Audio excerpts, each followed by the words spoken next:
చూద్దాం. ఫిలిప్పీలకు రాసిన పత్రిక 4వ అధ్యాయం మనం పోయిన వారం ప్రారంభించాం. ఈ 4వ అధ్యాయంలో బేసికల్గా పౌలు గారు ఆయన తగాదాల గురించి లేదంటే కాన్ఫ్లిక్ట్స్ గురించి తగాదా అంటే అదో పెద్ద వర్డ్ ఏమో, ఎందుకంటే సంఘంలో సాధారణంగా మన తగాదాలు ఆడుకోం, అర్థమవుతుందా? అయితే కొన్నిసార్లు డిఫరెన్సెస్ రావచ్చు, చిన్న చిన్న కాన్ఫ్లిక్ట్స్ రావచ్చు. అయితే ఈ కాన్ఫ్లిక్ట్స్ విషయంలో లేదంటే డిఫరెన్సెస్ వచ్చినప్పుడు వాటిని ఎట్లా హ్యాండిల్ చేయాలి అనేటువంటి విషయాన్ని మనం దేవుని వాక్యంలోనే మనం నేర్చుకుంటున్నాం.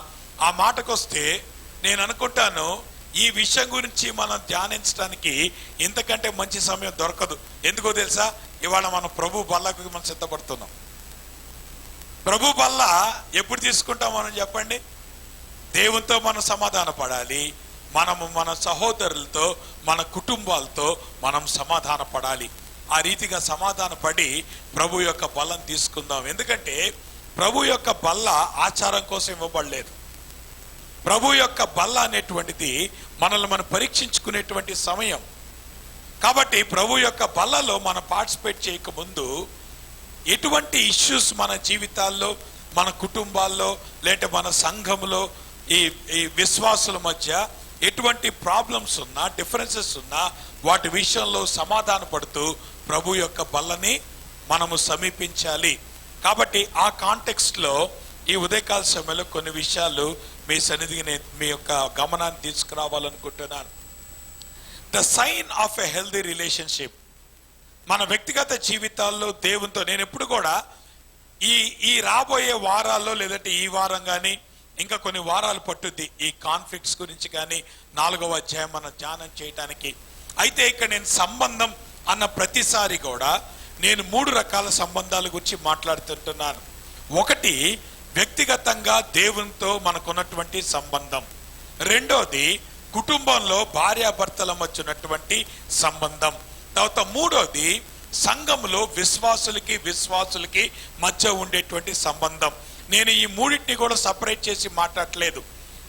ఏదైతే ప్రిన్సిపల్స్ మనం దేవుని యొక్క వాక్యంలో మనం ధ్యానం చేస్తున్నామో ఈ 3 సంబంధాలకు కూడా అది అవసరం. నేను ఒక సంబంధాన్ని హైలైట్ చేయట్లేదు. నేను సంబంధం అని అంటున్నప్పుడు ఈ సంబంధంలో ఎప్పుడు కూడా 3 ఆస్పెక్ట్స్ ఉన్నాయి. ఏ 3 చెప్పండి? దేవునితో మనకున్నటువంటి సంబంధం, రెండోది కుటుంబంలో భార్యాభర్తల మధ్య లేదంటే పిల్లల మధ్య ఉన్నటువంటి సంబంధం, మూడోది సంఘంలో విశ్వాసకి మధ్య ఉన్నటువంటి సంబంధం. అయితే ఈ సంబంధాలు లేదంటే ఈ యొక్క సంబంధాలు చాలా హెల్దీగా ఉన్నాయి అంటానికి గుర్తు ఏంటంటే ఏమి కాన్ఫ్లిక్ట్స్ లేకపోవటం కాదు. కొన్నిసార్లు మనం చాలా సూపర్ స్పిరిచువల్ అయిపోతాం. ఏమనుకుంటామంటే అసలు గొడవలు ఏమీ లేకపోవటం లేదంటే డిఫరెన్సెస్ ఏమీ లేకపోవటం అదే చాలా గొప్ప విషయం అనుకుంటాం. కానీ నిజానికి హెల్దీ రిలేషన్ యొక్క సైన్ ఏంటంటే it's not the absence of conflict. అంటే పరస్పర వైరుధ్యమైనటువంటి భావాలు లేదంటే సంబంధాలు లేవని కాదు. నిజానికి హెల్దీ రిలేషన్షిప్ అంటే ఏంటంటే the ability to resolve A conflict. మీకు అర్థమవుతుందా? ఒక వ్యక్తి యొక్క పరిణితి కానీ ఒక వ్యక్తి యొక్క పరిపక్వత కానీ ఎట్లా బయటికి తెలుస్తుందంటే the way you handle a conflict. ఒక ఇబ్బంది వచ్చినప్పుడు, ఒక డిఫరెన్స్ వచ్చినప్పుడు, ఒక డిఫరెన్స్ ఆఫ్ ఒపీనియన్ వచ్చినప్పుడు ఆ డిఫరెన్స్ ఆఫ్ ఒపీనియన్ని మనం అట్లా హ్యాండిల్ చేస్తున్నాం. ఒక్కొక్కసారి వ్యక్తిగతంగా దేవునితో మనకున్నటువంటి సంబంధంలో కొన్నిసార్లు మనకి ఆ సంబంధాలు ఎఫెక్ట్ అయినప్పుడు దాన్ని ఎట్లా హ్యాండిల్ చేస్తున్నాం అనేటువంటి దాని మీద మన పరిపక్వత అనేటువంటిది లేదంటే మన మెచ్యూరిటీ అనేటువంటిది ఆధారపడి ఉంటుంది. లేదంటే భార్యాభర్తల మధ్యలో డిఫరెన్సెస్ అనేటువంటి వచ్చినప్పుడు ఆ డిఫరెన్సెస్ని ఎట్లా హ్యాండిల్ చేస్తున్నాం, లేదంటే సంఘంలో ఒకరితో ఒకరికి అభిప్రాయాలు గనక డిఫరెన్సెస్ వచ్చినప్పుడు దాన్ని ఎట్లా మనం హ్యాండిల్ చేస్తున్నాం అన్న దాని మీద మన యొక్క మెచ్యూరిటీ ఆధారపడి ఉంటుంది. కాబట్టి ఉదయకాల సమయంలో గొడవలు ఏమీ లేకపోవటం, డిఫరెన్సెస్ ఏమీ లేకపోవటం అన్న దాని గురించి నేను మాట్లాడలేదు. చాలాసార్లు సంబంధంలో డిఫరెన్సెస్ రావటానికి ఆస్కారం ఉంది. ఎందుకంటే వ్యక్తులం మనం డిఫరెంట్, మన బ్యాక్గ్రౌండ్స్ డిఫరెంట్, మన యొక్క పర్సనాలిటీస్ డిఫరెంట్, మనకున్నటువంటి ఎడ్యుకేషనల్ బ్యాక్గ్రౌండ్స్ చాలా డిఫరెంట్. కాబట్టి ఎప్పుడు కూడా ఇద్దరు భిన్నమైనటువంటి వ్యక్తులు కానీ ఇద్దరు భిన్నమైనటువంటి బ్యాక్గ్రౌండ్స్ నుండి ఒక దగ్గరికి వాళ్ళు వచ్చినప్పుడు ఎప్పుడు కూడా డిఫరెన్సెస్ అనేటువంటివి ఉంటాయి. నేను మీకు పోయిన వారం కొన్ని ఉదాహరణలు కూడా చెప్పాను. డిఫరెన్స్ అనేటువంటిది కాన్ఫ్లిక్ట్ కాదు. డిఫరెన్స్ అనేటువంటిది కాన్ఫ్లిక్ట్ అవ్వాల్సిన అవసరం లేదు. ఆ డిఫరెన్స్ని మనం ఎప్పుడైతే యాక్సెప్ట్ చేస్తామో ఆ డిఫరెన్స్ కాన్ఫ్లిక్ట్ కిందకి మారటానికి ఆస్కారం ఉండదు. ఎందుకంటే వ్యక్తులు ఎప్పుడు కూడా భిన్నంగా ఉంటారు, దాన్ని మనం యాక్సెప్ట్ చేయాలి. మీకు సంగతి తెలుసా, మన తల వెంట్రుకల్లో ఒక వెంట్రుక కూడా ఇంకో వెంట్రుకలాగా ఉండదు. అంటే దేవుడు ఏం చేశాడు, ఒక వెరైటీతో దేవుడు సృష్టించాడు ఈ సృష్టిని. అది మనం యాక్సెప్ట్ చేయగలగాలి. అలానే వ్యక్తులు కూడా ఎప్పుడు ఒకేలాగా ఉండరు. ముందు ఆ అభిప్రాయం మీరు తీసేసుకోండి మీ మైండ్స్లో ఉండి. ఈమె నాలాగా ఉండాలి, ఈయన నాలాగా ఉండాలి అనుకుంటే అది మన బుద్ధిహీనత అవుతుంది. ఎందుకంటే ఆయన మనలాగా ఉండడు, మనము ఆయనలాగా ఉంటాం. ఆమె మనలాగా ఉండదు, మనము ఆమెలాగా ఉండము. ఎందుకంటే దేవుడు ఎప్పుడు కూడా వ్యక్తుల్ని వేరువేరుగా సృష్టించాడు. ఆఫ్టర్ ఆల్ మన యొక్క తలలో ఉన్నటువంటి తల వెంట్రుకలే రెండు ఒకేలా లేకపోతే వ్యక్తులు ఒకేలాగా ఎట్లాగా ఉంటారు? ప్రాబ్లం ఎప్పుడు వస్తుందంటే ఆ డిఫరెన్సెస్ ని మనం అక్నాలెడ్జ్ చేయలేకపోతున్నాం కాబట్టి, ఆ డిఫరెన్సెస్ ని మనం యాక్సెప్ట్ చేయలేకపోతున్నాం కాబట్టి మనకి సమస్యలు అనేటువంటివి రావటానికి ఆస్కారం ఉంటుంది. కాబట్టి నేనేమంటున్నానంటే ఒక హెల్తీ రిలేషన్షిప్ లేదంటే ఒక మంచి సంబంధం ఎటువంటిదంటే గొడవలు లేనటువంటిది కాదు.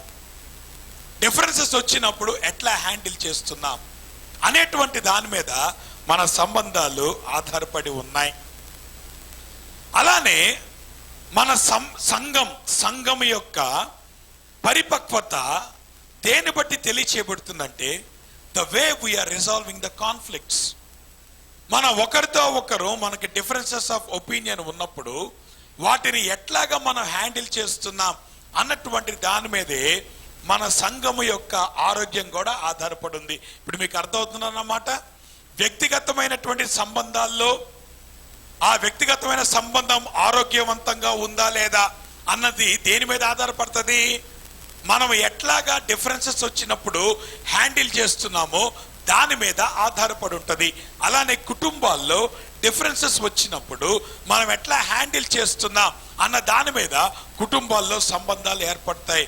అలానే మన సంఘంలో కూడా డిఫరెన్సెస్ అనేటువంటి వచ్చినప్పుడు, డిఫరెన్సెస్ అనేటువంటి ఉన్నప్పుడు దాన్ని ఎట్లా మనం హ్యాండిల్ చేస్తున్నాం అన్న దాని మీద ఈ యొక్క సంబంధాల యొక్క ఆరోగ్యం ఆధారపడి ఉంటుంది. ఆ మాటకు వస్తే చాలాసార్లు మనం ఒక డిఫరెన్స్ ఆఫ్ ఒపీనియన్ వచ్చింది అనుకోండి, ఇద్దరు వ్యక్తుల మధ్య వేరు వేరు భిన్నమైనటువంటి అభిప్రాయాలు ఉన్నాయనుకోండి. ఉదాహరణకి, ఏమ్మా ఇవాళ నేను తెల్ల షర్ట్ వేసుకుంటాను, ఆవిడ గనక వచ్చి నాకు తెల్ల షర్ట్ అంటే ఇష్టం లేదండి, కొంచెం మీరు బ్లూ షర్ట్ వేసుకోకూడదు అని అందనుకోండి.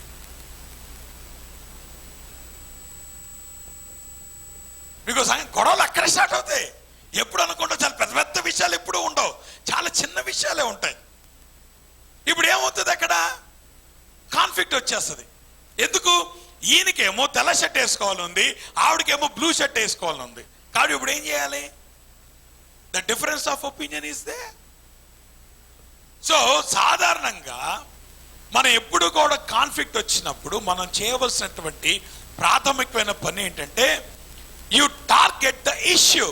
మీకు సంగతి తెలుసా, ఈ గొడవల్లో అసలు ఇష్యూ పోతుంది. అసలు ఏ ఇష్యూని బట్టి గొడవ వచ్చిందో, ఏ ఇష్యూ బట్టి డిఫరెన్స్ వచ్చిందో అసలు ఆ ఇష్యూ బయటికి రాదు. ఏమైపోద్ది? ఇక వీళ్ళిద్దరు తగులాడుకోవడం మొదలు పెడతారు.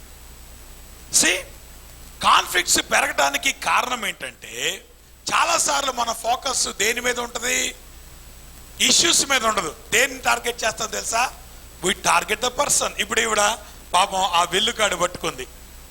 ఇప్పుడు ఆవిడ కొట్టాల్సింది దేని చెప్పండి? యాపిల్నా, ఇక్కడ నిలబడిన వ్యక్తినా? మీకు అర్థమవుతుందా? ఇప్పుడు టార్గెట్ ఏంటి? ఇప్పుడు ఆవిడకి యాపిలా వ్యక్తా? మీకు అర్థమవుతుందా? ఇష్యూ అనేటువంటిది ఈ యాపిల్ లాంటిది. అసలు ఎందుకు వచ్చింది ఈ పరస్పర విరుద్ధమైనటువంటి భావము కానీ లేదా వైరుధ్యం కానీ ఎందుకు వచ్చింది అనేటువంటిది అసలైన ఇష్యూ అయితే, ఇప్పుడు నువ్వు విల్లు పట్టుకొని ఏం చేయాలి? ఆ ఇష్యూని కొట్టాలా, వ్యక్తిని కొట్టాలా? చాలాసార్లు కాన్ఫ్లిక్ట్స్ రావడానికి కారణం ఏంటి తెలుసా? మనము ఇష్యూని పక్కన పెట్టి ఎవరు సంధిద్దాం, ఇంకంతే. ఏమైపోద్ది? భర్త ఏమో భార్యని అంటాడు, భార్య ఏమో భర్తనంటది, సంఘంలో ఒక విశ్వాసేమో ఇంకో విశ్వాసం అంటాడు, ఆ విశ్వాసి ఈ విశ్వాసం అంటాడు. ప్రాబ్లం ఏంటి? మనము ఇష్యూని కాదు ఫోకస్ చేస్తుంది. ఎవరు ఫోకస్ చేస్తున్నాం? We are focusing the person. ఇక వెంటనే ఇదిగో ఆమెట్లాగండి, ఆయనట్లాగండి, ఆవిడట్లాగండి, ఈవంతేనండి, నా మాట విందండి, ఈయనంతేనండి, నన్ను మాట పట్టించుకోడండి. ఏమైపోతుంది? ఇద్దరు కలిసి పరస్పరం ఒకరినొకరికి విరుద్ధంగా మాట్లాడుకుంటా ఉంటున్నారు. సో మీకు ఎప్పుడైనా డిఫరెన్సెస్ ఆఫ్ ఒపీనియన్స్ వస్తే గనక మీరు గుర్తుంచుకోవాల్సిన విషయం ఇది. మీరు టార్గెట్ చేయాల్సింది ఇష్యూని, పర్సన్ని కాదు. మీకు అర్థమవుతుందా? వ్యక్తిని నిందించేటువంటి హక్కు మనకి లేదు, వ్యక్తిని దూషించేటువంటి హక్కు మనకి లేదు, వ్యక్తి విషయంలో తీర్పు తీర్చేటువంటి హక్కు దేవుడు మనకి ఇవ్వలేదు. మీరు ఇష్యూని ఫోకస్ చేయండి, వ్యక్తుల్ని కాదు. ఇది చాలా ఇంపార్టెంట్ సంబంధాల్లో. చాలాసార్లు సంబంధాలు పాడైపోవటానికి కారణం ఏంటంటే మనం ఏం చేస్తున్నాం తెలుసా? మన వ్యక్తుల్ని టార్గెట్ చేస్తున్నాం. ఇంకా మొదలెడతాం, ఇంకా ఇంట్లో రభస స్టార్ట్ అవుతుంది. ఎందుకు? వీళ్ళు ఒకరినొకరు పరస్పరం దూషించుకుంటున్నారు. ఇష్యూని కాదు వాళ్ళు అడ్రస్ చేస్తుంది. సంఘంలో ప్రాబ్లమ్స్ కూడా ఇట్లానే వస్తాయి. ఎందుకు? వీరు ఒకరినొకరు దూషించుకుంటున్నారు కానీ ఇష్యూని అడ్రస్ చేయట్లేదు. కాబట్టి మీరు గమనించండి, సంబంధాల్లో ఎప్పుడైనా డిఫరెన్స్ ఆఫ్ ఒపీనియన్ వస్తే మనం టార్గెట్ చేయాల్సిన ఎవరిని? సంబంధాల్లో డిఫరెన్స్ వచ్చిన ప్రతిసారి మీకు ఏం గుర్తు రావాలి చెప్పండి? యాపిల్ గుర్తుకు రావాలి. కాబట్టి మీరు ఏం చేయాలి? డిఫరెన్స్ ఆఫ్ ఒపీనియన్ వచ్చింది అనుకోండి, కూర్చొని మాట్లాడి దాన్ని తీర్చుకోండి, ఇష్యూని హ్యాండిల్ చేయండి. అంతేగాని భర్త అయితే భార్యని తోలనాడొద్దు, భార్య అయితే భర్తని దూషించొద్దు. ఎందుకంటే ఆ హక్కు దేవుడు మీకు ఇవ్వలేదు. ఎందుకు? ఆ వ్యక్తి ఇప్పుడు భర్త ఎట్లాగైతే, లేదంటే ఒక విశ్వాసి ఎట్లాగైతే దేవుని స్వరూపంలో చేయబడ్డాడో, అవతల వ్యక్తి కూడా దేవుని స్వరూపంలో చేయబడ్డాడో లేదు చెప్పండి. మీకు అర్థమవుతుందా? ఆ విషయాన్ని మనం మర్చిపోతున్నాం. సో మన వ్యక్తిని టార్గెట్ చేసే ప్రతిసారి ఇప్పుడు మనం ఎవరిని టార్గెట్ చేస్తున్నాం? మీకు ఇంకా అర్థం కాలే. పౌలు ఎవరిని హింసించాడమ్మా? సంఘాన్న, యేసు ప్రభువునా? చెప్పండి. పౌలు ఎవరిని హింసించాడు? అసలు యేసు ప్రభు ఎవరు ఆయన తెలుసా? అసలు యేసు ప్రభుని ఎప్పుడైనా పట్టుకొని కొట్టాడు ఆయన? యేసు ప్రభువుని ఎప్పుడైనా ఆయన ఏమైనా ఎదుర్కొన్నాడా? ఇప్పుడు యేసు ప్రభు ఏమన్నాడు? పౌలా పౌలా, సౌలా సౌలా, నువ్వెందుకు నన్ను హింసించ? సౌలుకి వెంటనే ప్రశ్న వచ్చి, అదేంటి ప్రభా, అసలు నువ్వు నాకు ఇప్పుడు ఫస్ట్ టైం కనబడ్డావు, నువ్వెవరో నాకు తెలియదు, నేను హింసించడం ఏంటి? సో ప్రభు ఏమన్నాడు? నువ్వు సంఘాన్ని హింసిస్తే ఎవరిని హింసించినట్టు? అమ్మా, ఈ విషయం గనక మీ మైండ్స్లోకి ఎక్కితే ఇంకోసారి ఇంకో వ్యక్తిని మీరు తోలనాడరు. జాగ్రత్త.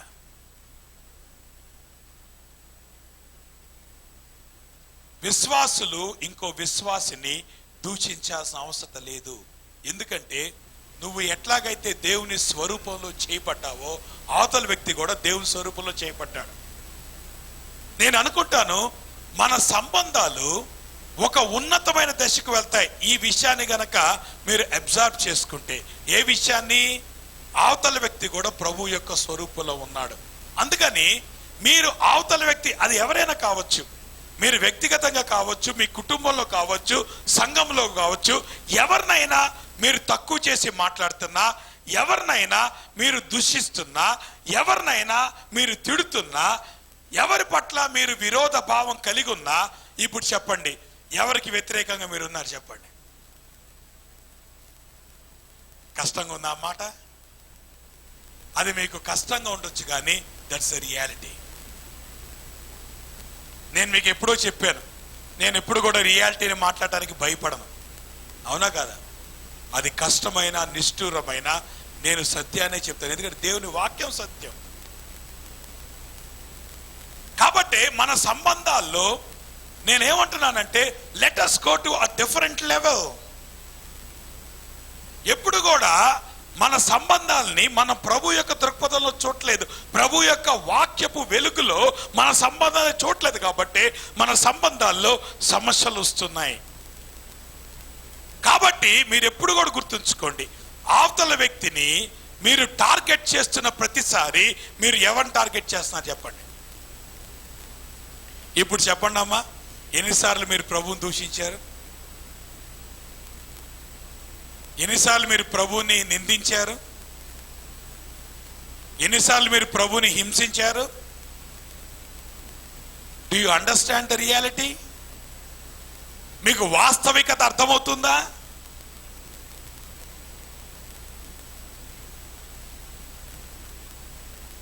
లోకంలో అందరినీ ప్రభు సృష్టించాడు. కాబట్టి దేవుడు ఇంకో వ్యక్తిని తక్కువ చేసేటువంటి పరిస్థితి, ఆ అధికారం మనకి ఇవ్వలేదు. That's all.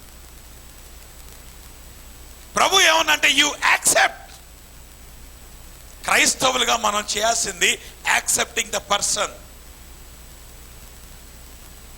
సంఘాన్ని ప్రభు ఎప్పుడు యాక్సెప్ట్ చేశాడు చెప్పండి? సంఘం బాగా దేవులో ఉన్నప్పుడా? ఏం చేశాడు ప్రభు? సంఘాన్ని పట్టుకొని ఆయన అన్నాడు, ఈ సంఘము నన్ను ద్వేషిస్తున్నా కానీ ఏం చేస్తున్నాను? ఈ సంఘాన్ని నేను ప్రేమిస్తున్నాను. నా ప్రేమను ఎట్లా చూపిస్తున్నాను తెలుసా? ఆ సంఘములో ఉన్నటువంటి కళంకముని, మచ్చని నేను తొలగిస్తున్నాను. అంటే దాని అర్థం ఏంటి తెలుసా? మన సంబంధాల్లో మనం దీనికోసం ప్రయాసపడాలి. దేనికోసం? ఒకరిలో ఒకరికి ఏదైతే వీక్నెసెస్ ఉన్నాయో వాటిని స్ట్రెంగ్త్స్ కింద మనం మార్చుకోవాలి. అంతేగాని ఆ వ్యక్తిలో ఆ వీక్నెస్ ఉందని దయచేసి అవతల వ్యక్తిని మీరు తోలనాడొద్దు. మీరేం చేయాలంటే, అవతల వ్యక్తిని మీరు యాక్సెప్ట్ చేసి తర్వాత ఇద్దరు కలిసి వర్కౌట్ చేసుకోవాలి. ఎట్లాగా? ఆ బలహీనతలను అధిగమించేటట్లు ఇద్దరు కలిసి దాన్ని వర్కౌట్ చేసుకోవాలి. ఆ రీతిగా ఉన్నప్పుడే మన సంబంధాలు బలపడతాయి. ఆ మాటకు వస్తే ఇక్కడ మీకు ఇంకో మాట కూడా చెప్తాను. సంబంధాల్లో పీస్ అనేటువంటిది ఎప్పుడు వస్తుందో తెలుసా? మనం ఆధ్యాత్మికంగా పరిణితి సాధించేటప్పుడు. ఇప్పుడు చెప్పండి, సముద్రము పైన అల్లకల్లోలంగా ఉంటుందా, లోపల అల్లకల్లోలంగా ఉంటుందా? ఇప్పుడు నిజానికి సముద్రంలో పైన చేపలు నివసించలేవు. ఎక్కడ నివసిస్తాయి చేపలు? అడుగు భాగంలో. ఎందుకు? పైనంతా గందరగోళంగా అల్లకల్లోలంగా ఉంటుంది, లోపల ఎట్లాగా ఉంటుంది? ప్రశాంతంగా ఉంటుంది. మీకు అర్థమవుతుందా? మనము ఆధ్యాత్మికంగా మన పరిణితి సాధించే కొద్దీ మన జీవితాలు ఎట్లా తయారవుతాయి తెలుసా? పరిణితి సాధించినటువంటి వ్యక్తి యొక్క జీవితం అల్లకల్లోలంగా ఉంటుంది.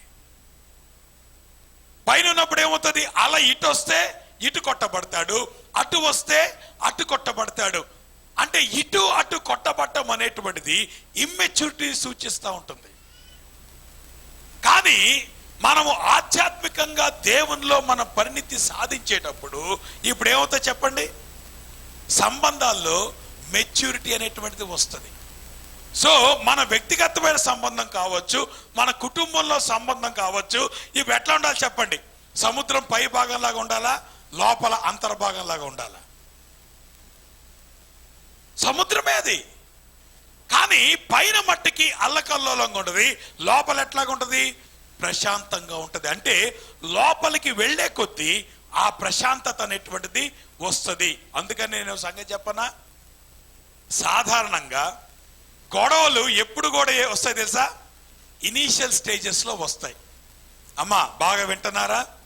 పెళ్ళైన కొత్తల్లో గొడవలు వస్తాయి, సంవత్సరాలు గడిచే కొద్ది గొడవలు తగ్గుతాయి. తెలుసా మీకు సంగతి?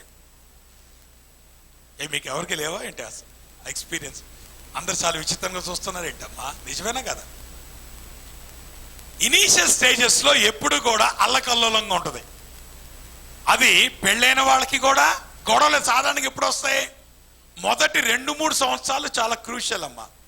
మొదటి 2-3 సంవత్సరాలు కనుక భార్యాభర్తలు నిలదొక్కున్నారంటే ఇంకా వాళ్ళు నిలిచిపోతారు. సాధారణంగా గొడవలు, ఎడబాటు లేదంటే సంబంధాల్లో బ్రేకింగ్ ఎప్పుడు వస్తుందో తెలుసా? First 1 or 2 years. అందుకనే మేము వివాహాలు కౌన్సిలింగ్ వచ్చినప్పుడు ఏమంటామంటే, మొదటి 2-3 సంవత్సరాలు అమ్మ భార్యాభర్తలు దయచేసి మూడో వ్యక్తికి స్థానం ఇవ్వకుండా మీరు ఇద్దరు ఒకరితో ఒకరు సంబంధాన్ని బలపరుచుకోండి అని అంటాం. మన కల్చర్లో సాధారణంగా ఈ విషయానికి అడ్డం వస్తాయి కొన్ని విషయాలు తెలుసా? కొన్నిసార్లు అంటారు, పాస్టర్ గారు ఉద్యోగం చేసుకోవాలండి. ఇప్పుడు చెప్పండి, ఉద్యోగం ఇంపార్టెంటా, వివాహ సంబంధం ఇంపార్టెంటా? పెళ్ళైన కొత్తల్లో ఆయన ఒక చోట ఉద్యోగం చేస్తాడు, ఈవిడ ఒక చోట ఉద్యోగం చేస్తుంది. ఏమైపోతుంది? మీరు డబ్బులైతే సంపాదిస్తున్నారు కానీ సంబంధాలు బలపట్టేది జాగ్రత్త. ఎందుకు? ఇద్దరు కలిసి ఒకరినొకరు అర్థం చేసుకునే పరిస్థితి ఏర్పడదు. కాబట్టి ఎవరైతే ఇనీషియల్ స్టేజెస్లో భార్యాభర్తలే కావచ్చు, లేదంటే ఈవెన్ సంఘంలో కూడా ఫ్రెండ్షిప్స్ అనేటువంటివి, గొడవలు ఎప్పుడు కూడా ఇనీషియల్ స్టేజెస్లో వస్తాయి. ఒక 2-3 సంవత్సరాలు దాటిన తర్వాత అప్పుడు ఏమవుతుంది? నెమ్మదిగా గొడవలు తగ్గుతాయి. ఎందుకు ఈ మాట అంటున్నానంటే, సంబంధాల్లో పరిణితి అనేటువంటిది పెరిగే కొద్దీ అప్పుడు డిఫరెన్సెస్ అనేటువంటివి తగ్గుతూ ఉంటాయి. ఇనీషియల్ డేస్లో ఎట్లాగైతే అలలు ఇటు అటు కొట్టబడతా ఉంటాయో మనుషులు ఇటు అటు కొట్టబడుతూ ఉంటారు. కాబట్టి సమస్యలు వచ్చినప్పుడు మీరేమి కంగారు పడాల్సిన అవసరం లేదు. ఏమ్మా అర్థమవుతుందా? డిఫరెన్సెస్ ఆఫ్ ఒపీనియన్ వచ్చినప్పుడు మీరు ఎప్పుడు కంగారు పడాల్సిన అవసరం లేదు. ఎందుకంటే సంబంధాల్లో పరిణితి అనేటువంటిది సాధించేటువంటి ఆ క్రమంలో కొన్నిసార్లు డిఫరెన్సెస్ వస్తాయి. అందుకనే నేను మీకు మొదట్లోనే చెప్పాను, ఒక రిలేషన్షిప్ యొక్క మెచ్యూరిటీ దేని మీద ఆధారపడిందంటే సంబంధాన్ని మనం అట్లా హ్యాండిల్ చేస్తున్నాం అన్న దాని మీద ఆధారపడి ఉంది. కాబట్టి నేనేమంటున్నానంటే, దయచేసి సంబంధాలకి టైం ఇవ్వండి. సంబంధాలు ఒకరినొకరు అర్థం చేసుకోవడానికి టైం ఇవ్వండి. అంతేగాని క్విక్గా మీరు నిర్ణయాలకి కంక్లూజన్స్కి రావద్దు. Give some time. సంబంధాలకి ఆ టైం అనేటువంటిది ఇవ్వండి. ఎందుకంటే సంబంధాల్లో ఆ డెప్త్ అనేటువంటిది పెరగాలి. ఆ డెప్త్ అనేటువంటిది పెరిగే కొద్దీ సమాధానం అనేటువంటిది ఎప్పుడు కూడా పెరుగుతూ ఉంటుంది. కాబట్టి మీ సంబంధాల్లో మీ వ్యక్తిగా, అలానే ఈవెన్ దేవునితో మన సంబంధం కూడా, మారు మనసు పొందిన కొత్తల్లో దేవునితో మనకు ఉండేటువంటి సంబంధం అనేటువంటిది డిఫరెంట్గా ఉంటే, మారు మనసు పొంది కొన్ని సంవత్సరాలు అయ్యే కొద్దీ ఇప్పుడు ఆ సంబంధం ఏమవుతుంది? బలపడతా ఉంటుంది. అందుకనే మీరు ఎప్పుడు కూడా ఆ టైం అనేటువంటిది ఇవ్వండి. ఆ దేవునితో సంబంధం విషయంలో కానీ, భార్యాభర్తల మధ్యలో సంబంధం విషయంలో కానీ, లేదంటే వ్యక్తుల మధ్యలో, విశ్వాసుల మధ్యలో సంబంధాన్ని కానీ టైం ఇవ్వండి. ఆ టైం అనేటువంటిది ఎప్పుడు కూడా ఆ మెచ్యూరిటీని తీసుకొస్తుంది. అందుకనే చాలా ఫాస్ట్గా కలుస్తారు, చాలా ఫాస్ట్గా విడిపోతారు. ఎందుకంటే అది ఇమ్మెచ్యూరిటీ.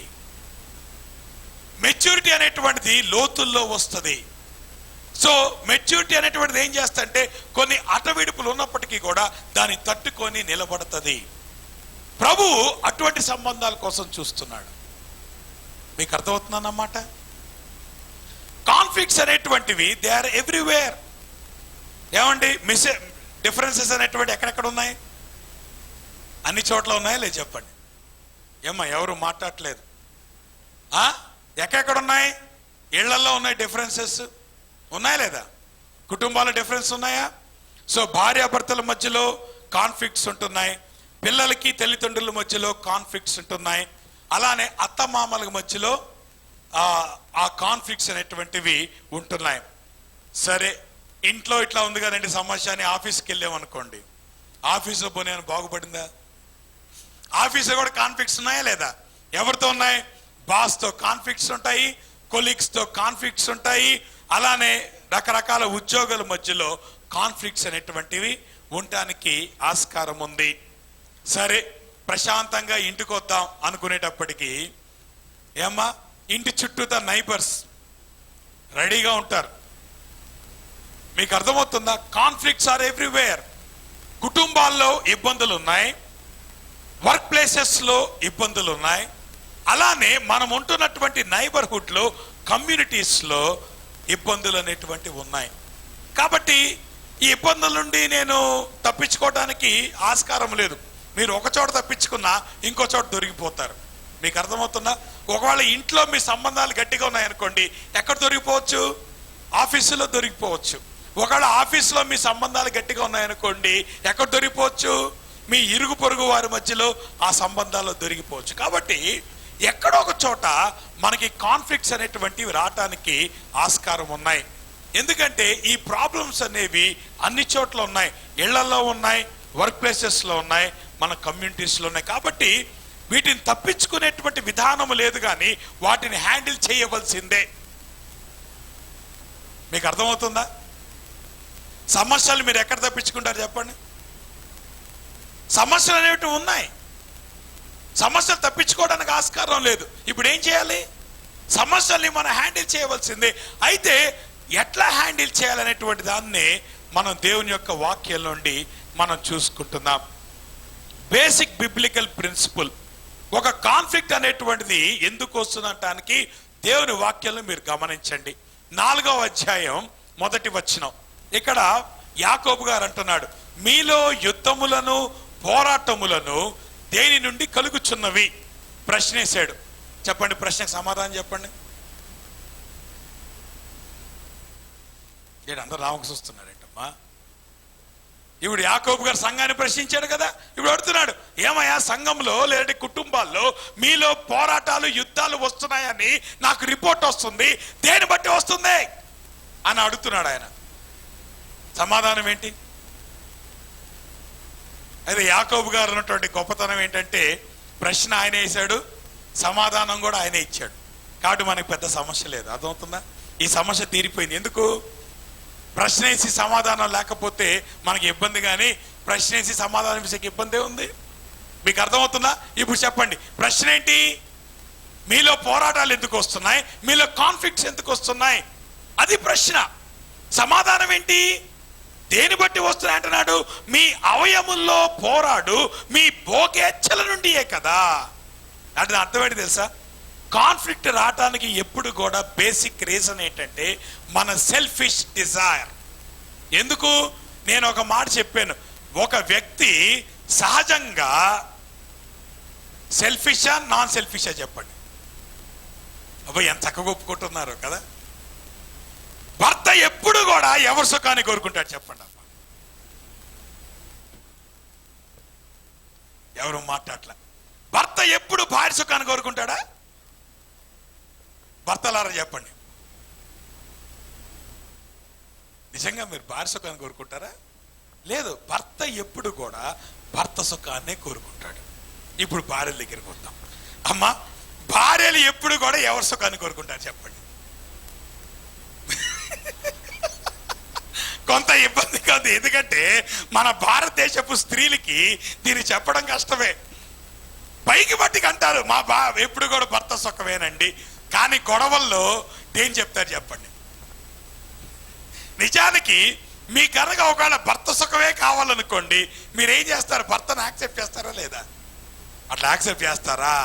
సమస్య రానించండి, ఏం చేస్తారు? ఇరిచి ఆవదపడేస్తారు. ఎవరిని? భర్తని. ఎందుకు? భార్య ఎప్పుడు కూడా ఎవరి కష్టాలు చెప్పుద్ది చెప్పండి అమ్మ? భర్త కష్టాలు చెప్పుద్దా? ఎవరి కష్టాలు చెప్పుద్ది? ఎప్పుడు సమస్య ఎవరిదంటది? భార్య. అసలు మీరు ఏ కుటుంబంగా వెళ్ళిపోండి అమ్మా, ఏ కుటుంబంలోకి వెళ్ళినా భర్త ఎప్పుడు ఏమంటాడు? ఎవరిది ప్రాబ్లం అంటాడు? భార్యది అంటాడు. భార్య ఎప్పుడు ఏమంటాడు చెప్పండి? ఎవరిది ప్రాబ్లం అని? భర్తది అంటాడు. ఇప్పుడు ఇట్లాగుంటే ఇది తెగేది ఎట్లా? ఇప్పుడు దేవుని వాక్యం ఏం చెప్తుందో తెలుసా? భర్త ప్రాబ్లం ఉంది, భార్య ప్రాబ్లం ఉంది. ఎప్పుడు కూడా ఒకళ్ళదే ప్రాబ్లం అనుకోవద్దు. ముఖ్యంగా సంబంధాల్లో ఎప్పుడు కూడా సమస్య ఇద్దరిది ఉంటుంది. విశ్వాసుల మధ్య కావచ్చు, లేదంటే భార్యాభర్తల మధ్య కావచ్చు. ఎప్పుడు కూడా మీరు చూడండి, ఎప్పుడు ఇద్దరిది ఉంటుంది సమస్య. కానీ ఎప్పుడు కాన్ఫ్లిక్ట్స్ వచ్చినప్పుడు భార్య ఏమో అంతా భర్త తప్పు అంటది, భర్త ఏమో ఎప్పుడు అంతా భార్య తప్పు అంటాడు. అందుకనే యాకోబు గారు ఇక్కడ ఒక థీసిస్ ఇచ్చాడు. ఏంటో తెలుసా? మీలో పోరాటాలు, యుద్ధాలు అనేటువంటివి వస్తున్నాయి. That's a reality. కొన్నిసార్లు మన భారతదేశంలో గొప్పతనం ఏంటంటే పోరాటాలు ఉన్నట్టు మనం ఎప్పుడు నటించాం, లేనట్లేమో నటిస్తాం. అది మన భారతదేశంలో గొప్పతనం. అందుకనే నేనేమంటున్నానంటే ఇక్కడ దేవుని వాక్యం రియాలిటీ చెప్తుంది. ఏంటా రియాలిటీ? మీలో పోరాటాలు, యుద్ధాలు ఉన్నాయి. ఉన్నాయా అని అడగట్లేదు, ఉన్నాయి. ఎందుకు ఉన్నాయి అంటున్నాడు ఆయన. మీకు అర్థమవుతుందా? మీలో పోరాట యుద్ధాలు ఉన్నాయని అడుగుతున్నాడు ఆయన. యాకోబు గారు ఏమంటున్నాడు? మీలో పోరాటాలు, యుద్ధాలు ఉన్నాయి, అవి ఎందుకు వస్తున్నాయి అని రీజన్ ఏం చెప్తున్నాడు చెప్పండి. ఇప్పుడు మీలో పోరాటాలు, యుద్ధాలు దేని బట్టి వస్తున్నాయి చెప్పండి? మీ యొక్క సెల్ఫిష్ డిజైర్స్. భార్యాభర్తల మధ్యలో ప్రాబ్లమ్స్ ఎప్పుడు వస్తాయి తెలుసా? ఒకరి సెల్ఫిష్నెస్ కోసం ఒకరు చూసుకున్నప్పుడు. విశ్వాసుల్లో ప్రాబ్లమ్స్ ఎప్పుడు వస్తాయి తెలుసా? ఒకరి యొక్క సెల్ఫిష్నెస్ కోసం ఒకరు చూస్తున్నప్పుడు. ఎందుకు మనం సెల్ఫిష్ గా యాక్ట్ చేస్తామంటే మన పాపం అనేటువంటిది మనల్ని సెల్ఫిష్ గా తయారు చేసింది. That's all.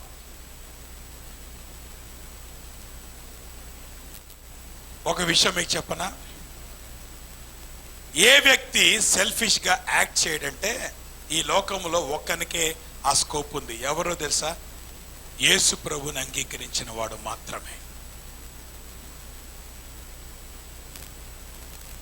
ఎందుకంటే యేసు ప్రభు ఎప్పుడు కూడా తన గురించి తాను ఆలోచించలేదు. అందుకనే ఇక్కడ బేసిక్ బిబ్లికల్ ప్రిన్సిపల్ ఏంటంటే ద కాన్ఫ్లిక్ట్స్ ఆర్ కమింగ్. మీలో పోరాటాలు వస్తున్నాయి, మీలో యుద్ధాలు వస్తున్నాయి. ఎందుకు వస్తున్నాయంటే మీ యొక్క సెల్ఫిష్ డిజైర్. ఇప్పుడు చెప్పండి, యాకోబు గారు థీసిస్ ఏంటమ్మా? ప్రాబ్లం ఇప్పుడు ఎవరిలో వస్తుంది చెప్పండి? పక్కనోడుండా మన్నుండా? అమ్మా ఇప్పుడు చెప్పండి, భార్యలు ఇప్పుడు మీరేం చెప్తారు చెప్పండి? సమస్యలు దేని వల్ల వస్తున్నాయి? మా ఆయన బట్టి అనొద్దు, జాగ్రత్త. ఇప్పుడు ఏమంటారు చెప్పండి? ఏమంటారు చెప్పండి? అంత ఇష్టం లేదు. ఏమనమంటున్నా చెప్పండి? నన్ను బట్టి సమస్య వస్తుంది అని అంటే చూద్దాం.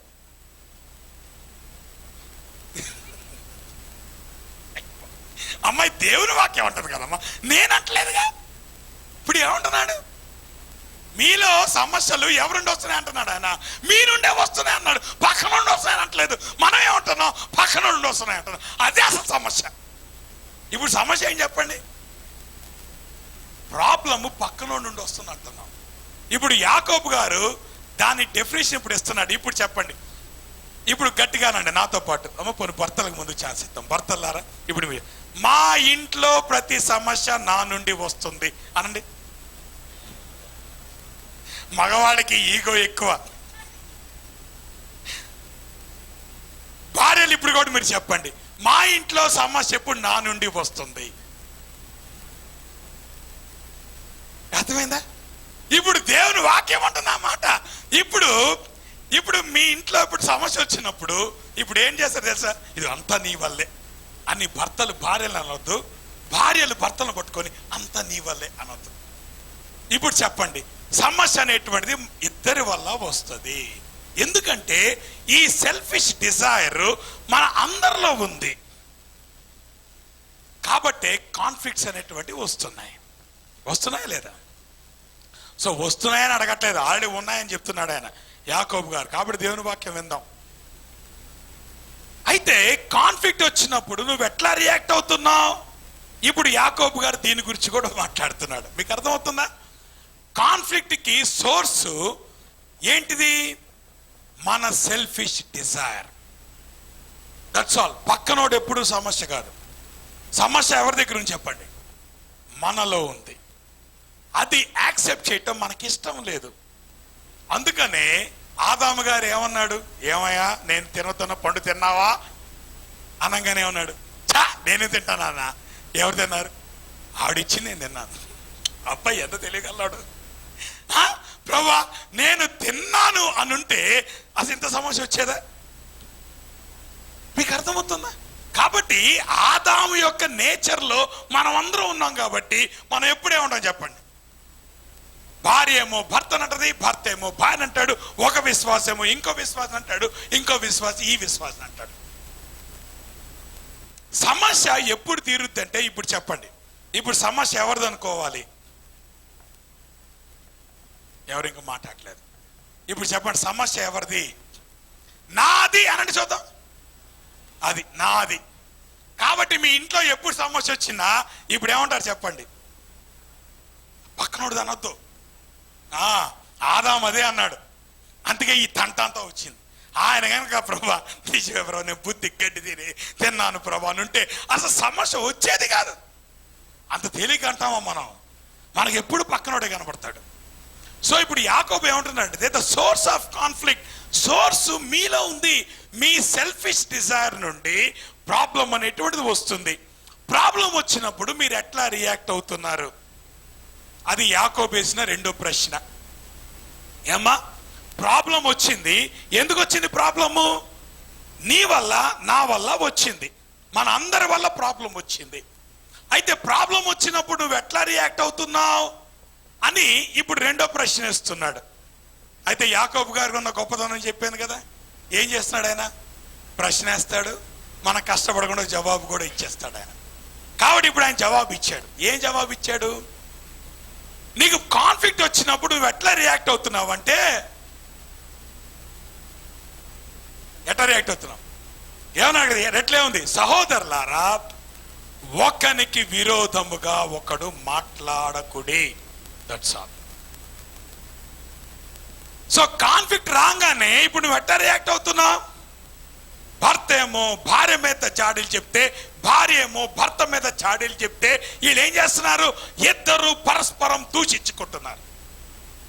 ఒక విశ్వాసమేమో ఇంకో విశ్వాసం మీద చాడీలు చెప్తే, ఇంకో విశ్వాసమేమో ఈ విశ్వాసం మీద చాడీలు చెప్తే ఇద్దరు పరస్పరము దూషించుకుంటున్నారు.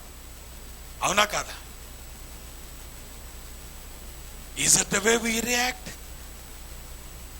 యాకోబు అక్కడితో వదిలిపెట్ల, ఇంకా చాలా స్ట్రాంగ్ వర్డ్ మాట్లాడాడు. ఏమన్నాడు తెలుసా? దేవుని వాక్యం ఉంటుందన్నమాట. మాకు ఎంతేమన్నాడు? పరునికి తీర్పు తీర్చుటకు నువ్వెవడవి. చాలా స్ట్రాంగ్ గా మాట్లాడు. అందుకని మీకు మొదట్లోనే చెప్పాను, కాన్ఫ్లిక్ట్ వచ్చినప్పుడు దయచేసి జడ్జి చేయొద్దు. జడ్జిమెంట్ ఆస్పెక్ట్ దేవుడు మనకు వదిలిపెట్టలా. దేవుని జడ్జి చేసేటువంటి పని. ఒకవేళ మీ డిఫరెన్సెస్ ఉన్నాయా, డిఫరెన్సెస్ ని యాక్సెప్ట్ చేసుకొని ముందుకు వెళ్ళండి. అంతేగాని డిఫరెన్సెస్ ని బట్టి ఒకరిని ఒకరు జడ్జి చేయొద్దు. ఎందుకంటే జడ్జి చేసేటువంటి అధికారం ఈ లోకంలో కేవలం దేవునికి మాత్రమే ఉంది. ఒక విశ్వాసి ఇంకో విశ్వాసి గురించి తీర్పు తీర్చేటువంటి హక్కు దేవుడు ఇవ్వలేదు. కుటుంబంలో భార్య గురించి భర్త తీర్పు ఇవ్వడానికి వీల్లేదు, భర్త గురించి భార్య తీర్పు ఇవ్వడానికి వీల్లేదు. మీకు అర్థమవుతుందా? ద వే వీఆర్ ప్రాబ్లం రావటానికి మనమే కారణం. ప్రాబ్లం వచ్చినప్పుడు ఎట్లా రియాక్ట్ అవుతున్నాం? అందుకని ఇక్కడ నేను చేశాను, ఏమన్నాను? Don't slander. ఒకరికి విరోధంగా ఒకడు మాట్లాడవద్దు.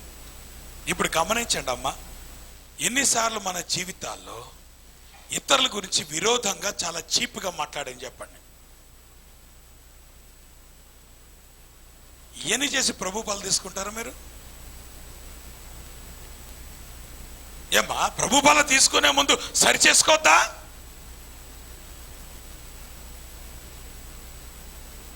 ఒకరికి విరోధంగా ఒకడు మాట్లాడకూడే.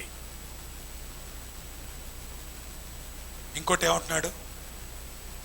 తన సహోదరునికి విరోధముగా మాట్లాడి తన సహోదరునికి తీర్పు తీర్చువాడు ధర్మశాస్త్రమునకు వ్యతిరేకంగా మాట్లాడి ధర్మశాస్త్రమునకు తీర్పు తీర్చుచున్నాడు. ఈ దేవుని మాటలు నా మాటలు కాదు. కాన్ఫ్లిక్ట్స్ వచ్చినప్పుడు రిజాల్వ్ చేసుకోండి, అంతేగాని జడ్జిమెంట్ పాస్ చేయొద్దు. ఒకరికి విరోధముగా ఒకడు మాట్లాడవద్దు. మనం ఎన్నిసార్లు ఈ పాపం చేశాం? ఎన్నిసార్లు ఈ పాపం చేసాం చెప్పండి. మనం ఎన్నిసార్లు మనం తీర్పు తీర్చాం? ఈ చేస్తూనే ప్రభు బల తీసుకుంటున్నాం. చెప్పండమ్మా, ఈ చేస్తూ ప్రభు బల తీసుకుంటారా మీరు?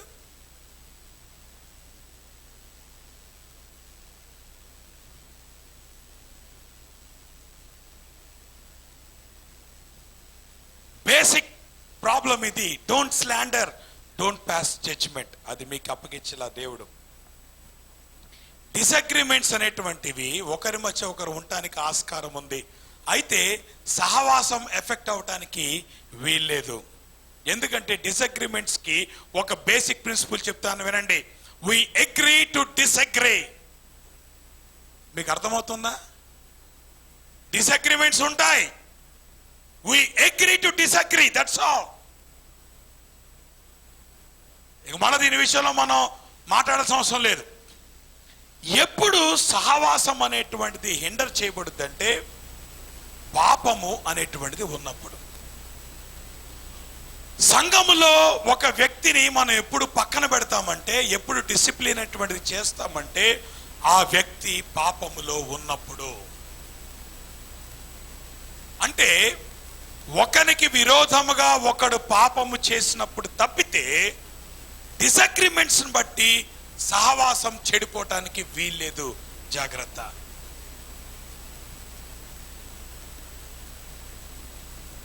డిసగ్రిమెంట్స్ వస్తాయి, but we agree to disagree.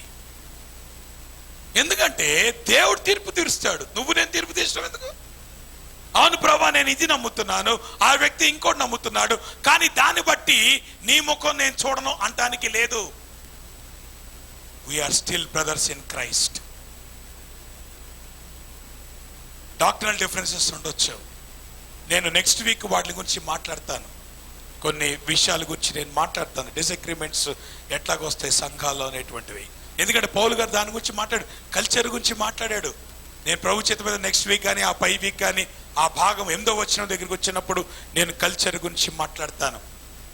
కాబట్టి డిసగ్రిమెంట్స్ బట్టి ఎప్పుడు కూడా సహవాసం చెడిపోవటానికి వీల్లేదు. పాపం ఉన్నప్పుడు పాపాన్ని మీరు డీల్ చేయండి, మళ్ళా సహవాసాన్ని కట్టుకోండి.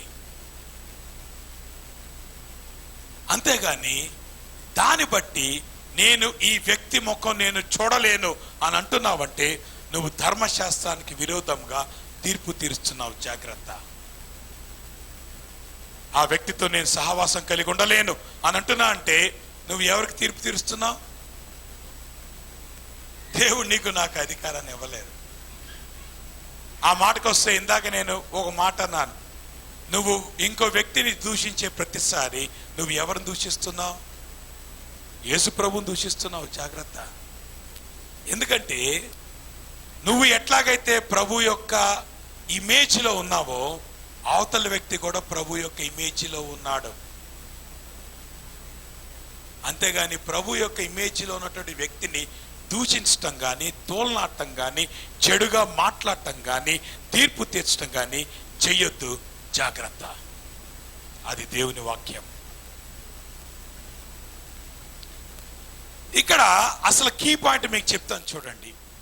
ఈ లోకంలో ఉన్న వాళ్ళందరూ కూడా స్వార్థపూరితంగా పనులు చేసేటువంటి వాళ్ళే.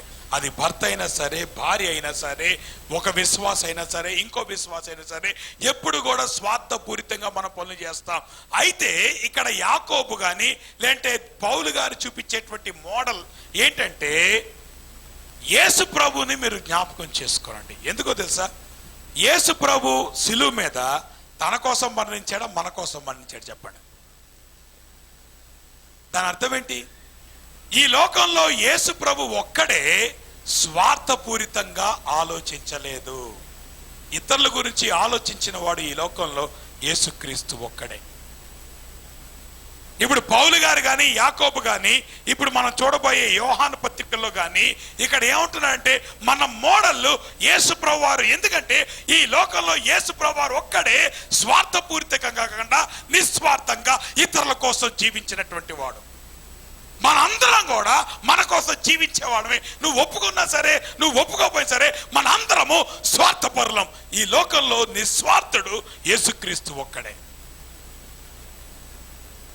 అది నిజమైన సత్యం. ఇప్పుడు ఆ సత్యాన్ని ఇప్పుడు యోహాన్ అంటున్నాడు. ఏమన్నాడు అక్కడ?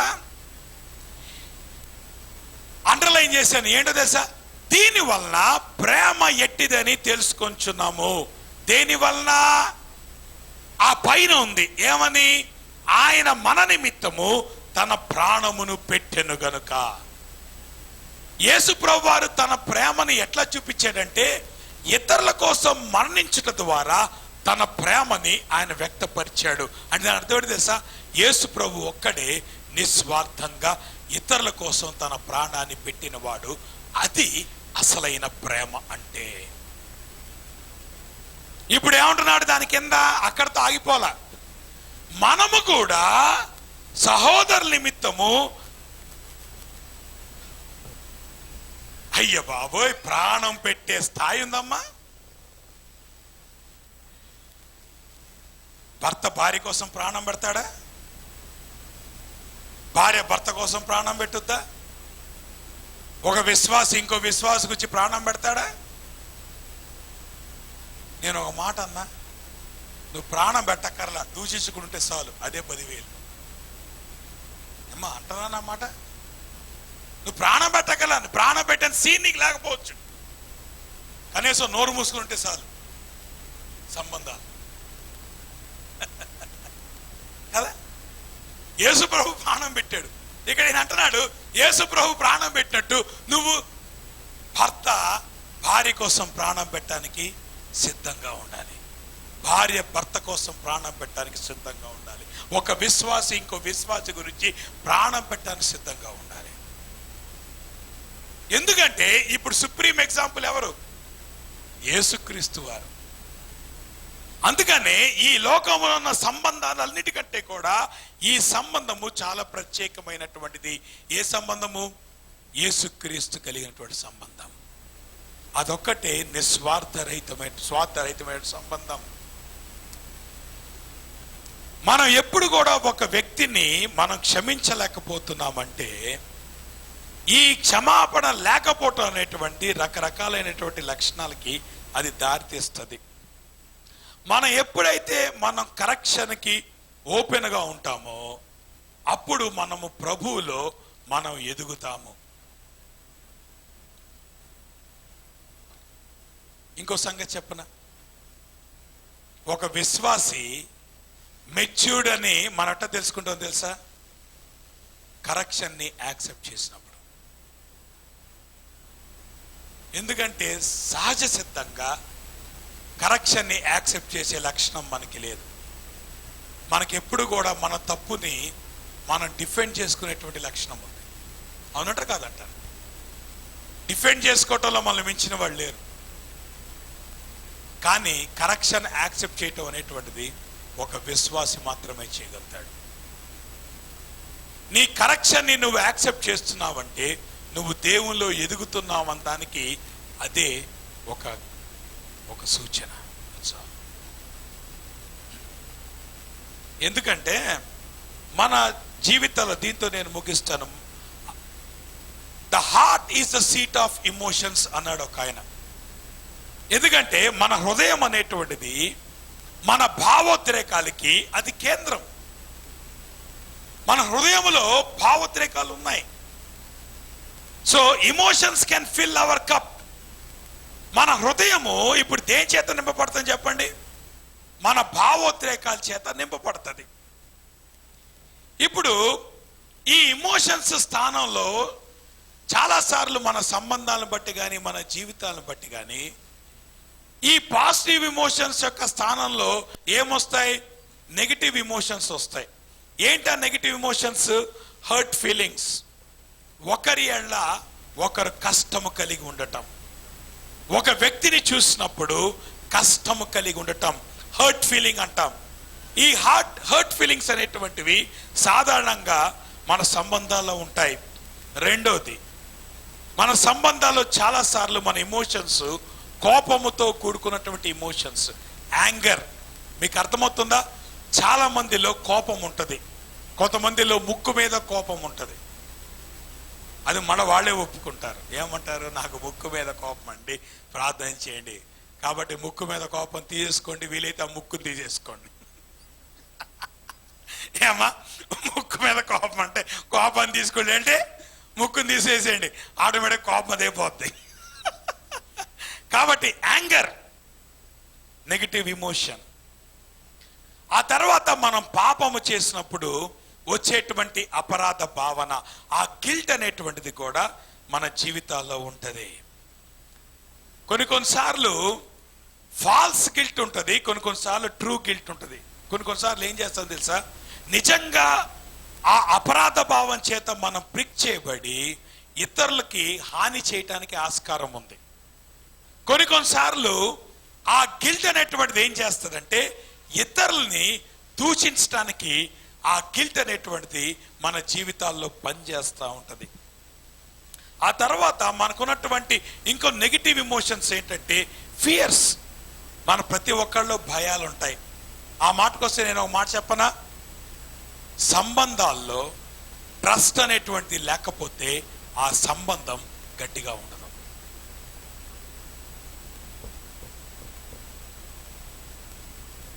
ఒక సంబంధంలో భయం ఉందంటే, అంటే భర్త మీద భార్యకి భయం ఉందా, భార్య మీద భర్తకి భయం ఉందా, ఒక విశ్వాస అంటే ఇంకో విశ్వాసకి భయం ఉన్నా ఆ సంబంధంలో గట్టితనం ఉండదు. ఎందుకంటే భయం అనేటువంటిది సంబంధాన్ని వీకెండ్ చేస్తుంది. అందుకనే మీ సంబంధాల్లో ట్రస్ట్ అనేటువంటి చాలా ముఖ్యం. ఆ ట్రస్ట్ ఉన్నప్పుడు ఫియర్ అనేటువంటిది పోతుంది. అందుకనే మీకు సంగతి చెప్పనా ఏమ్మా, భర్త మీద భార్యకి భయం ఎప్పుడు పోతుందో తెలుసా? భర్త భార్యని ప్రేమించినప్పుడు. భార్య మీద భర్తకి అనుమానం ఎప్పుడో పోతుందో తెలుసా? భార్య విధేయత చూపించినప్పుడు. అందుకనే ప్రభు అన్నాడు భర్తని భార్యని ప్రేమించమన్నాడు, భార్యని భర్తకి విధేయత చూపించమన్నాడు. భార్య భద్రతని భర్తలో చూసుకుంటది. భర్త గనక భార్యని ప్రేమించగలిగితే అప్పుడు ఆ సంబంధంలో ట్రస్ట్ అనేటువంటిది ఉంటుంది, ఫియర్ ఉండదు. అలానే భార్య గనక భర్తకి విధేయత చూపిస్తే అప్పుడు భర్త భార్యని గౌరవిస్తాడు. చాలాసార్లు సమస్య ఏంటంటే ఈ రెండూ జరగవు. భర్త ఏమో భార్యని ప్రేమించడు, అందుకనే కొట్లాట్లు వస్తాయి. భార్య ఏమో భర్తకి విధేయత చూపించదు, అందుకనే కొట్లాట్లు వస్తాయి.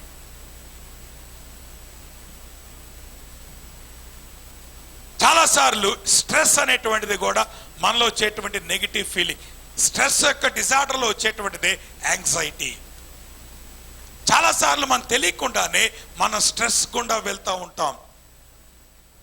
సో ఇటువంటి ఈ అన్హెల్దీ నెగటివ్ ఎమోషన్స్ని చాలాసార్లు మన జీవితాల్లో మనం ఫీల్ చేసుకుంటూ ఉంటాం. అవి ఎట్లా బయటకు వస్తాయంటే కొంతమంది జీవితాల్లో ఎప్పుడైతే నెగటివ్ ఎమోషన్స్ని మనము పెంపొందించుకుంటూ ఉంటామో అవి బయటికి ఎట్లాగొస్తాయంటే కొంతమంది డిప్రెషన్ గుండా వెళ్తారు.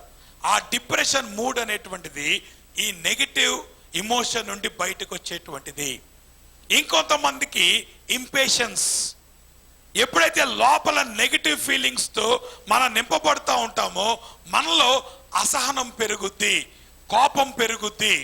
సో అసహనము కోపం అనేటువంటిది మనలో ఉన్నటువంటి నెగటివ్ ఎమోషన్ని అది చూపిస్తూ ఉంటుంది. అలానే ఫిజికల్ సైడ్ ఎఫెక్ట్స్ చాలాసార్లు మొన్న డేవిడ్ రాజ్ కుమార్ గారు కూడా చెప్పారు. చాలా జబ్బులు రావటానికి కారణం ఏంటంటే మనలో ఉన్నటువంటి నెగిటివ్ ఎమోషన్స్. కొన్నిసార్లు తలనొప్పి, కొన్నిసార్లు స్ట్రెస్, కొన్నిసార్లు యాంగ్జైటీ, ఇటువంటి రోగాలు రావటానికి ఆస్కారం ఉంది. ఎందుకంటే నెగిటివ్ ఎమోషన్స్ మనలో ఉంటాను బట్టి. సో ఎప్పుడైనా నెగిటివ్ ఎమోషన్స్ పెరుగుతాయో మన జీవితాల్లో సంతోషం ఉండదు, సమాధానం ఉండదు, ప్రేమ అనేటువంటిది ఉండదు. కొన్నిసార్లు బయట వాళ్ళు ఏం చేస్తారంటే దీన్ని తప్పించుకోవటానికి వాళ్ళు రకరకాలైన చెడు అలవాట్లకి వాళ్ళు లోనవుతారు. ఎందుకో తెలుసా? ఈ నెగిటివ్ ఎమోషన్స్ని తప్పించుకోలేక. అంత మాత్రమే కాదు, చాలా మందికి ఈవెన్ ఎనర్జీ కూడా లాస్ ఉంటుంది. ఇవన్నీ కూడా నెగిటివ్ ఎమోషన్స్. నిద్ర లేకపోవటం, ఆకలి వేయకపోవటం, ఇవన్నీ కూడా ఎమోషనల్ డిస్టర్బెన్సెస్కి సూచన. ఇవన్నీ ఎప్పుడైతే మనలో ఉంటాయో మన ఎమోషనల్ కెపాసిటీ వీకెన్ అయిపోతుంది. కాబట్టి ఇప్పుడు ఏం చేయాలంటే ఈ కప్పు నిజానికి దేవుని సమాధానం చేత నింపబడాల్సిన హృదయం ఇప్పుడు దేని చేత నింపబడింది? అన్ని ఎమోషన్స్ చేత నింపబడింది. అయితే ఈ ఎమోషన్స్ నుండి మనం బయటికి రావాలి. ఇప్పుడు ఏం చేయాలంటే ఒక్కొక్క నెగిటివ్ ఎమోషన్ని మనం బయటికి నెట్టుకుంటూ రావాలి. అది నెట్టుకుంటూ వస్తే ఇప్పుడు ఎట్లాగా ఉంటుందంటే, ఇప్పుడు ఆ నెగిటివ్ ఎమోషన్ అనేటువంటి పాజిటివ్ ఎమోషన్తో అది నింపబడితే కానీ నెగిటివ్ ఎమోషన్ బయటికి వెళ్ళదు. కాబట్టి దేని చేత మనం నింపబడాలి అంటే దేవుని వాక్యం చెప్పేటువంటి విషయం, ఒకరినొకరు ఆదరించుకోనండి. కంఫర్ట్ అనేటువంటిది ఏం చేస్తుందో తెలుసా? హర్ట్ ఫీలింగ్ని తీసివేస్తుంది. అప్పుడు నెగిటివ్ ఎమోషన్ అనేటువంటి హర్ట్ ఇప్పుడు ఎక్కడికి వెళ్ళిపోద్ది? బయటికి వెళ్ళిపోతుంది. ఎందుకు? ఒక పాజిటివ్ ఎమోషన్ వచ్చింది. ఏంటా positive emotion? Comforting one another. ఒకరినొకరు ఆదరించుకోవటం అనేటువంటిది హర్ట్ ఫీలింగ్ ని తీసివేస్తుంది. రెండో ఫీలింగ్ ఏంటంటే ఫర్గివ్నెస్. ఒకరినొకరు క్షమించడం అనేటువంటిది యాంగర్ ని టార్గెట్ చేస్తుంది. నీలో కోపం ఉందంటే నువ్వు పెంపొందించాల్సుకున్నాల్సింది క్షమాపణ, ఇంకా కోపం పెంచుకోవడం కాదు. సో ఆ కోపము బయటికి వెళ్ళాలంటే భార్యాభర్తల మధ్యలో క్షమాపణ ఉండాలి. అలానే విశ్వాసికి మధ్యలో క్షమాపణ ఉండాలి. ఆ క్షమాపణ అనేటువంటిది ఏం చేస్తుంది? కోపాన్ని బయటికి తీసివేస్తుంది. ఇప్పుడు చూసారా, ఆ పాజిటివ్ పైన బ్లూది పెరుగుతా వస్తుంది చూసారా? ఇందాక ఈ కింద ఆరెంజ్ది పెరుగుతా వచ్చింది.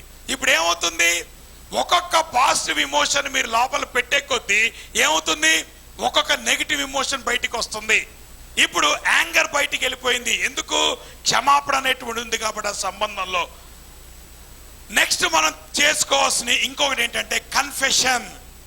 ఒకరి తప్పు ఒకరు ఒప్పుకోవాలి. ఆ ఒకరి తప్పు ఒకరు ఒప్పుకోవటం అనేటువంటిది మీలో ఉన్నటువంటి అపరాధ భావాన్ని ఇప్పుడు ఏం చేస్తుంది? బయటికి పంపించేస్తుంది. భార్య భర్త దగ్గర తన తప్పును ఒప్పుకోవాలి. భర్త భార్య దగ్గర తన తప్పును ఒప్పుకోవాలి. అలానే ఒక విశ్వాసి ఇంకో విశ్వాసి దగ్గర తన తప్పును ఒప్పుకోవాలి. అప్పుడు ఏమవుతుందంటే ఆ గిల్ట్ అనేటువంటిది బయటికి వెళ్ళిపోతుంది. అలానే మనలో సత్యము, మన మాటలు సత్యముగా ఉండాలి. చాలాసార్లు మన వర్డ్స్ ట్రూత్ఫుల్గా ఉండవు. ఈ ట్రూత్ఫుల్ వర్డ్స్ అనేటువంటి ఏం చేస్తారంటే కండెమ్నేషన్ని బయటికి తీసుకువెళ్ళిపోతుంది.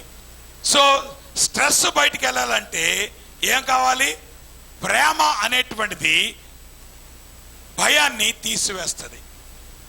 మీ సంబంధాల్లో ప్రేమ పెరిగినప్పుడు ఇప్పుడు ఏమవుతుంది? భయం అనేటువంటిది బయటికి వెళ్ళిపోతుంది.